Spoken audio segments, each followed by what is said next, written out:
Hello दोस्तों, बहुत दिनों के बाद इस वाली वीडियो का नंबर आया है जिसमें आपके पूछे गए सवालों के आंसर्स देखे जाते हैं। तो चलो देखते हैं आज के इस वीडियो में किस किस के सवाल देखे जाते हैं। इस वीडियो के लिए पहला जो सवाल पूछा है वो पूछा है एसके जहांगीर ने, सियाओ जुआन जब रिवाइव होगा तो उसका फाइनल कल्टीवेशन लेवल क्या होगा। देखो भाई, बैटल ऑफ द हेवंस में तो वो रिवाइव नहीं होगा, लेकिन जो फैनमेड नोवेल है फ्लेम एम्परर, उसमें सियाओ जुआन उनको रिवाइव कर लेता है। और जब सियाओ जुआन को रिवाइव करता है तब सियाओ जुआन होता है 3 स्टार डोडी लेवल पे, और सियाओ जुआन होते हैं रिवाइव होने के बाद 6 स्टार डोडी लेवल पे। और भाई क्योंकि वो सिर्फ एक सोल इम्प्रिंट थे तो रिवाइव होने के बाद उनकी याददाश्त भी थोड़ी सी इधर उधर हो जाती है। मतलब उनको याद तो रहती हैं चीज़ें, लेकिन सब कुछ याद नहीं रहता है। अगले कुछ सवाल पूछे हैं देव सिंह ने, विंड लाइटनिंग पैविलियन की जगह कौन लेगा। देखो, ऐसा कुछ बताया तो नहीं गया है बैटल ऑफ द हेवंस में कि विंड लाइटनिंग पैविलियन की जगह और कौन सा फ्रैक्शन आया था, लेकिन जब सियाओ जुआन ने उसको तबाह किया था तब उसने वो एरिया शायद हैन क्लैन को सौंप दिया होगा, क्योंकि हैन क्लैन से सियाओ जुआन की अच्छी खासी दोस्ती थी और विंड लाइटनिंग पैविलियन के आसपास का इलाका हैन क्लैन के अंडर ही आता था। तो हो सकता है विंड लाइटनिंग पैविलियन के तबाह होने के बाद हैन क्लैन को वो टेरिटरी मिल गई हो। कितने ग्रेड वाला अल्केमिस्ट कितने ग्रेड वाले से लड़ सकता है। देखो, अल्केमिस्ट की फाइटिंग स्किल्स उनकी अल्केमी पे डिपेंड नहीं करती हैं। कुछ हाई ग्रेड के अल्केमिस्ट अपने से कम ग्रेड वाले अल्केमिस्ट से भी हार सकते हैं अगर बात फाइटिंग की है तब। इसलिए डोची कॉन्टिनेंट पे मैक्सिमम अल्केमिस्ट अच्छे फाइटर नहीं होते हैं। अगर कुछ लोगों को छोड़ दें तो, जैसे सियाओ जुआन या मास्टर याओ लाओ, ये अच्छे फाइटर भी हैं अच्छे अल्केमिस्ट होने के साथ साथ। हाँ, लेकिन सोल पावर की फाइट हो सकती है अल्केमिस्ट के बीच में। 7th ग्रेड तक के अल्केमिस्ट की सोल पावर में ज़्यादा डिफरेंस नहीं होता है, इसलिए कोई 6th ग्रेड वाला अल्केमिस्ट 7th ग्रेड वाले अल्केमिस्ट से भी लड़ सकता है, लेकिन कोई भी 7th ग्रेड वाला अल्केमिस्ट 8th ग्रेड वाले अल्केमिस्ट से नहीं लड़ सकता, क्योंकि 8th ग्रेड पर पहुंचने के लिए सोल पावर का सोल स्टेट में पहुंचना बहुत जरूरी होता है। अगला सवाल है होली फ्लेम और हेवनली फ्लेम में कौन ज़्यादा पावरफुल है। देखो भाई, इनमें तो होली फ्लेम ही हेवनली फ्लेम से ज़्यादा पावरफुल है, क्योंकि वो अपर प्लेन की हेवनली फ्लेम्स हैं। अगले क्वेश्चन पूछे हैं ईट्स अवधेश ने, अगली बार सियाओ जुआन अपने बोन विंग्स को कब यूज़ करेगा, किसके सामने यूज़ करेगा, और उस टाइम पे उसका कल्टीवेशन लेवल क्या होगा। देखो भाई, उसको तो फिनिक्स विंग्स हैं, और भाई उनको अब शायद हेवन डेवन पाइथन के सामने यूज़ करेगा, क्योंकि हेवन डेवन पाइथन की पावर पीक डोजन के 5th चेंज पे होगी, और उस टाइम पे सियाओ जुआन को अपनी स्पीड बढ़ाने की बहुत जरूरत पड़ेगी। अगला सवाल पूछा है पिरना केआर ने, याओ लाओ डोडी बनेंगे या फिर नहीं। बन जाएंगे भाई, मास्टर याओ लाओ भी डोडी बन जाएंगे। इवन सियाओ जुआन के जितने भी करीबी दोस्त हैं वो सब डोडी बन जाएंगे, और मास्टर याओ लाओ तो द ग्रेट वॉल में अपीयर भी होते हैं कई बार। अगला सवाल पूछा है लाबू मिया ने, जोकुन क्या डोडी को हरा सकता है। नहीं हरा सकता भाई, जोकुन भी पीक 9 स्टार डोसेंग लेवल पे है, तो भाई कितने भी डोसेंग मिल जाएं वो एक डोडी को नहीं हरा सकते।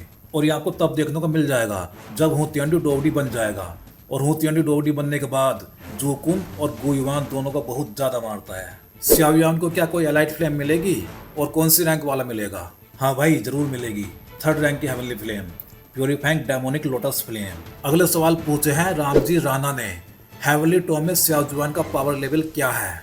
देखो भाई, हेवनली टॉम में सियाओ जुआन के पास कोई फिजिकल बॉडी तो है नहीं, और उनकी जो सोल है वहाँ पे उस टाइम पे उनकी सोल का बस एक फ्रैगमेंट ही बाकी है, मतलब उनकी फुल सोल भी वहाँ पे नहीं है, लेकिन फिर भी उनकी सोल पावर डी स्टेट पे मान सकते हो, क्योंकि वो हेवनली टॉम के सोल से फाइट करके उसको हरा भी देते हैं। तो उनकी सोल तो डी स्टेट लेवल पे है, लेकिन उनको हाफ स्टार डोडी बोलना अब सही नहीं होगा हेवनली टॉम के अंदर। मास्टर याओ लाओ और जुआन ये की फ्यूचर में शादी होगी या नहीं। नहीं भाई, नहीं होगी, बैटल ऑफ द हेवंस में तो उन दोनों की शादी नहीं होती है। अगला सवाल पूछा है रिनजिम दोरजी ने, फर्स्ट नंबर वाली हेवनली फ्लेम कब अपीयर होगा और कहाँ। देखो भाई, फर्स्ट नंबर की heavenly flame falling star pavilion में अपीयर होगी, और वो तब अपीयर होगी जब सियाओ जुआन डोडी बन जाएगा और वो सभी 22 हेवनली फ्लेम्स को अपने पास बुला लेगा, तो वो खुद नंबर 1 हेवनली फ्लेम बन जाएगा। मतलब number 1 heavenly flame emperor flame खुद सियाओ जुआन ही होगा। अगले कुछ सवाल पूछे हैं एमडी नहियान ने, क्या कभी मास्टर याओ लाओ मैंग तियानची से मिलेंगे। हाँ भाई, जरूर मिलेंगे, जब जियानन अकेडमी की फाइट होगी तब वो भी साथ में ही होंगे मैंग तियानची के। सियाओ जुआन ने गू क्लैन का ब्लड लाइन कैसे पा लिया था। भाई, सियाओ जुआन के पास गू क्लैन की ब्लड लाइन नहीं थी। हाँ, सियाओ जुआन के पास जरूर गू क्लैन की ब्लड लाइन है, लेकिन वो ब्लड लाइन उसको जूनर ने खुद दी थी। मास्टर जब जिंदा थे तो उनका सोल पावर कितना था। भाई, जब मास्टर याओ लाओ जिंदा थे तब उनकी soul power perfect heavenly state में थी, और अभी भी उनकी soul power perfect heavenly state में ही है। मेड्यूसा और लिटिल फेट डॉक्टर के लास्ट कल्टीवेशन लेवल क्या होगी। देखो भाई, सियाओ जुआन के जितने भी दोस्त हैं मतलब जितने भी उसके करीबी हैं, उसकी फैमिली हो या फिर उसके दोस्त हों, वो सब एट लास्ट डोवडी बन जाएंगे। लेकिन नॉवल में जो कहानी है उसमें सिर्फ सियाओयान के डोवडी बनने तक की कहानी है। अगला सवाल पूछा है बालेश्वर कुमार ने, हेवनली टॉम में जाने से हर कोई क्यों डरता है और जूनर की हेवनली फ्लेम किस नंबर पे आती है? देखो भाई, हेवनली टॉम में जाने से लोग डरते नहीं हैं, लेकिन हाँ, 3rd फ्लोर पे जाने से लोग डरते हैं, क्योंकि उस फ्लोर पे है सियाओ जुआन की टॉम और वहाँ पे सियाओ जुआन की परमिशन के बिना लोग जा नहीं सकते। और जो जूनर की हेवनली फ्लेम है वो आती है 4th नंबर पे, गोल्ड इंसिनरेटिंग हेवनली फ्लेम। अगले कुछ सवाल पूछे हैं राधिका सीजापति ने, हुतियांडी अभी कहाँ पे है? अभी हुतियांडी और गुईवान की फाइट में कौन जीतेगा? सियाओ जुआन हुतियांडी के हाथों कैसे मारा गया? वो तो बैटल थ्रू द हेवंस का सबसे पावरफुल इंसान था। देखो भाई, अभी हुतियांडी की बात करें तो वो अभी हू रेल में ही रहता है, मतलब अपने बीवी बच्चों के साथ में। और अगर अभी गुईवान और हुतियांडी की फाइट होगी तो इन दोनों में कोई भी जीत नहीं पाएगा, बस दोनों आपस में लड़ते ही रह जाएंगे और थक हार के दोनों ही हार जाएंगे। और भाई सियाओ जुआन उस टाइम पे डोवडी लेवल पे ब्रेक थ्रू करने के लिए एक फॉर्मेशन में फंसा हुआ था और उनका कल्टीवेशन बहुत ज़्यादा अनस्टेबल था। और भाई इसके बाद भी हुतियांडी ने उनको मारा नहीं था, वो खुद ही सेल्फ डिस्ट्रैक्ट हो गए थे, जिससे कि वो सियाओ क्लैन के कुछ लोगों को बचा सके। उनके सेल्फ डिस्ट्रैक्ट होने से हू क्लैन के बहुत सारे पावरफुल लोग मारे गए थे। इवन हुतियांडी भी सीरियसली इंजर्ड हो गया था, उसको भी सही होने में 1000 साल लग गए और अब जाके वो फुल रिकवर हो पाया है, इसीलिए अब जाके वो इतना ज़्यादा तोड़फोड़ मचाए हुए हैं। अगले सवाल पूछे हैं इंद्रजीत गराय ने, सियाओयान जब डोवडी बन जाएगा तब वो किस लेवल पे होगा, मतलब यूनिवर्स लेवल या फिर मल्टीवर्स लेवल या ऐसा ही कुछ? अरे नहीं भाई, ये तो बहुत ऊपर के लेवल हैं। उस टाइम पे तुम सियाओयान को वर्ल्ड मास्टर लेवल पे मान सकते हो, क्योंकि अभी तो वो बस एक ही वर्ल्ड का सबसे पावरफुल बंदा बना है। मास्टर यावलॉव के जो फ्रेंड्स दिखाए गए हैं इनमें सबसे पावरफुल कौन है और उसका कल्टीवेशन लेवल क्या होगा? देखो भाई, अभी तक जो भी मास्टर के दोस्त दिखाए गए हैं उन सभी में अभी तो जुआन कोंगजी ही सबसे ज्यादा पावरफुल हैं, जो फिलहाल बैनसैंग लेवल पे हैं, लेकिन उनके फाइनल कल्टीवेशन के बारे में बताया नहीं गया है। हाँ, लेकिन अगर हम लोग इस्माइल पिलटावर के एंसेस्टर को मास्टर यावलॉव के दोस्तों में गिने तो वो सबसे ज्यादा पावरफुल माने जाएंगे। वो अभी 6 स्टार डोउसैंग लेवल पे हैं। अगला सवाल पूछा है डिवाइन स्टेटस ने, सियाओ जुआन के पास सियाओ क्लैन की टेक्निक्स या फिर क्लैन इनहेरिटेंस होना चाहिए था, फिर उन्होंने वो सब सियाओ जुआन को क्यों नहीं दिया? देखो भाई, इसके बारे में नोवेल में कुछ क्लियर तो नहीं बताया गया है, लेकिन हो सकता है जब सियाओ जुआन उस फॉर्मेशन में फंसे हुए थे तो उस फॉर्मेशन में जाने से पहले उन्होंने अपने पास की सभी टेक्निक्स वापस सियाओ क्लैन में रख दी हों और सियाओ क्लैन का इनहेरिटेंस सेव करने के लिए उनको टाइम नहीं मिल पाया, क्योंकि उसी फॉर्मेशन में वो मारे गए थे और इसके बाद सियाओ क्लैन पूरा का पूरा तबाह हो गया था। तो सियाओ क्लैन की जो टेक्निक्स थी तो उनको बचा पाने का कोई मतलब ही नहीं था, इसलिए सियाओ क्लैन की सारी टेक्निक्स अब तक तबाह हो चुकी हैं। और सियाओ जुआन के पास जो एक टेक्निक थी स्काई फायर 3 मिस्टीरियस चेंज, क्योंकि वो उन्होंने खुद ही बनाई थी, इसलिए वो उसको कभी भी डेवलप कर सकते थे, तो सियाओ जुआन को वो बस वही एक टेक्निक दे पाए थे। मुझे तो भाई ऐसे लगता है, क्योंकि इसके बारे में कुछ भी साफ साफ बताया नहीं गया नोवेल में। अगला सवाल पूछा है साजिब अहमद ने, क्या अगले कुछ एपिसोड्स में मास्टर हैन फैंग को देखेंगे? हाँ भाई, बिल्कुल देखेंगे। जब सियाओयान डोउसैंग बनने के लिए रिट्रीट में जाएगा तब वो हैन फैंग की सोल को मास्टर याओलॉव को सौंप देगा, तब मास्टर याओलॉव उसकी सोल को तबाह कर देंगे, फोड़ के बिखेर देंगे। अगला सवाल पूछा है दीपांशु ने, निहिलिटी डेवरिंग फ्लेम और सियाओयान की 6 हेवनली फ्लेम आपस में फाइट करें तो कौन सी फ्लेम जीतेगी? देखो दीपांशु भाई, अभी निहिलिटी डेवरिंग फ्लेम बहुत ज्यादा पावरफुल हो चुकी है हू क्लैन की हेल्प से, और अगर बात करें सियाओयान की 6 हेवनली फ्लेम की तो जो उनकी फायर स्पिरिट है लिटिल यी, वो अभी बस एक बच्चा ही है, उसने अभी पावरफुल होना स्टार्ट ही किया है। तो अगर अभी उन दोनों फाइट होगी तो निहिलिटी डेवरिंग फ्लेम आराम से जीत जाएगी। अगला सवाल पूछा है ओम ठाकुर ने, एम्परर फ्लेम का लेवल क्या है? देखो भाई, emperor flame heavenly flame ranking में नंबर 1 पे आती है और वो बाकी सभी 22 हेवनली फ्लेम की मिक्स हेवनली फ्लेम है। और भाई उसकी हेल्प से सियाओयान डोवडी हुतियांडी को मार देता है, तो आप उसको भी डोवडी लेवल पे मान सकते हो। अगला सवाल पूछा है रायन चौधरी ने, जब लास्ट में सियाओयान अपनी डोवडी बॉडी को डिस्ट्रॉय कर देता है तो वो उसके बाद क्या करता है? देखो भाई, डोवडी बनने के बाद सियाओयान के लिए एक फिजिकल बॉडी बनाना कोई बड़ी बात नहीं थी। अपनी फिजिकल बॉडी को डिस्ट्रॉय करने के बाद वो उसको अगले कुछ सालों में बना लेता है और वो उसके अगले 10 सालों तक अपनी जिंदगी आराम से काटता है अपने बीवी बच्चों के साथ, और फिर 10 सालों के बाद वो अपनी दोनों वाइफ्स के साथ ग्रेट 1000 वर्ल्ड में निकल जाता है। अगले सवाल पूछे हैं अमनजोत सिंह ने, हेवनली टॉम में सियाओ जुआन का लेवल हाफ स्टेप डोवडी है क्या? और अगर जोकुन की स्पिरिचुअल स्ट्रेंथ भी डी स्टेट पे होती तो क्या वो हुतियांडी और गुईवान को अकेले हरा देता? देखो भाई, अगर बात करें सियाओ जुआन की तो भाई उसको हेवनली टॉम में अब हाफ स्टेप डोवडी नहीं मान सकते, क्योंकि अब तो उनके पास कोई फिजिकल बॉडी है ही नहीं। लेकिन उनकी जो सोल का फ्रैक्शन है वो अभी भी डी स्टेट सोल पे ही है। तो उनकी सोल पावर तो डी स्टेट पे ही है, लेकिन वो हाफ स्टेप डोगरी नहीं है। और अगर जो उनकी सोल पावर भी डी स्टेट पे होती तो भी भाई वो अकेला हो तियांडी और गुयुआन को नहीं हरा पाता, क्योंकि भाई वो दोनों बहुत ज्यादा पावरफुल हैं। अगला सवाल पूछा है सिग्मा ओपी ने, ग्रेट रूलर में श्याओयान मूचैन से कैसे मिलता है और श्याओयान मूचैन से भी ज्यादा पावरफुल है क्या?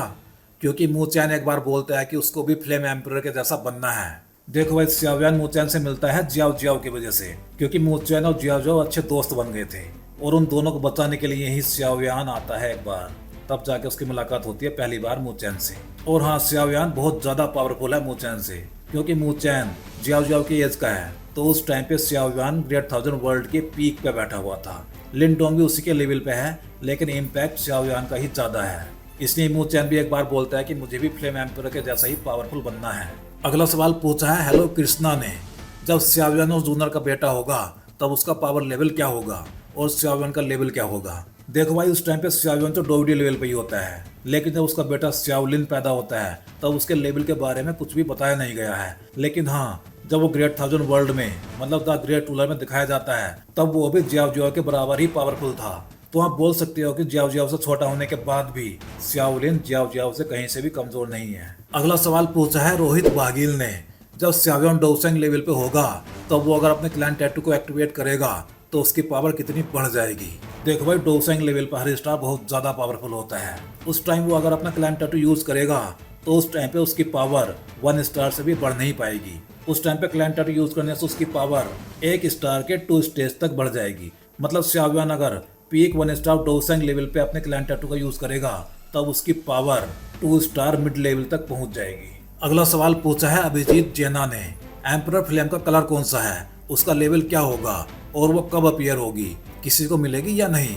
भाई, एम्परर फ्लेम गोल्डन कलर की होगी और वो तब अपीयर होगी जब श्याओयान डोगडी बन जाएगा। अपीयर क्या होगी, श्याओयान खुद नंबर 1 की हेवनली फ्लेम बन जाएगा।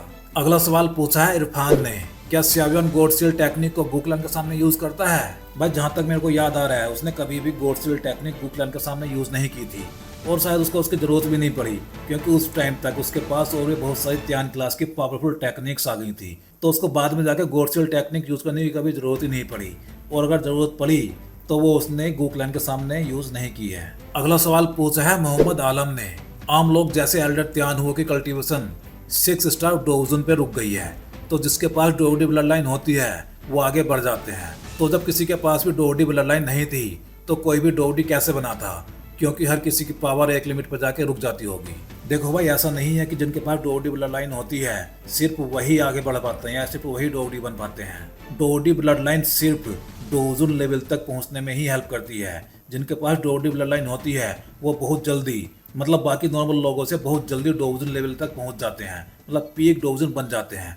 लेकिन उसके बाद अगर उन्हें बैंसेंग या फिर डोसेंग तक पहुंचना है तो उन्हें खुद ही मेहनत करनी होगी। उसमें डोगडी ब्लड लाइन उनकी कोई भी हेल्प नहीं करती है।